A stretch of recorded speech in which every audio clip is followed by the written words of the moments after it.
यानी fix deposit accounts, इनको कुछ बैंक्स में TDR term deposit receipts accounts भी बोला जाता है।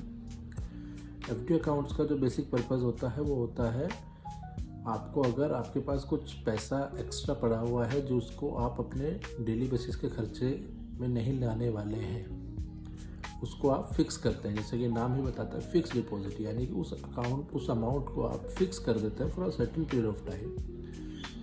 और उस पर आपका जो ब्याज होता है जितने दिन के लिए है, जितने महीने के लिए है, जितने साल के लिए आप करते हैं, उसके हिसाब से आपका बैंक आपको ब्याज उस पर देता है। नॉर्मली फिक्स डिपॉजिट अकाउंट्स की एक पर्टिकुलर टेन्योर होता है जिसके लिए हम उस पैसे को फिक्स करते हैं और उतने ही दिन में हम उसको तोड़ सकते हैं। पिछले एप्लीकेंट यानी अकाउंट होल्डर के पास में राइट होता है FD अकाउंट को बीच में ब्रेक करने का, बट हाँ, अगर आप बीच में ब्रेक करते हैं तो उस पर कुछ परसेंट की पेनल्टी बैंक चार्ज करते हैं, उसके बाद आपका पैसा आपको वापस मिल जाता है। तो फिक्स डिपॉजिट अकाउंट्स आपको बचत करने के लिए, आपके पास जो एक्स्ट्रा पैसा है जिसको आप लंबे समय तक किसी इस्तेमाल में नहीं लाने वाले हैं, उसको आप उसमें डाल सकते हैं। लेकिन अगर आपके पास उतना ही लिमिटेड अमाउंट है जो आपके विदिन 30 डेज़ आप यूज़ करने वाले हैं, उसको आप सेविंग अकाउंट में रखिए।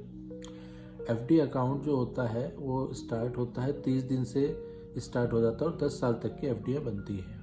अगर हम अभी की बात करें तो सभी बैंक्स की अलग अलग स्कीम्स चलती हैं, लेकिन उस पर जो ब्याज है समवेयर अराउंड 6.5% से स्टार्ट होकर 7.5-8% तक भी जाता है।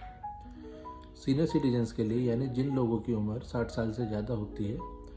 उस पर कोई बैंक 50.50%, कोई बैंक 1% एक्स्ट्रा ब्याज उस पर देता है।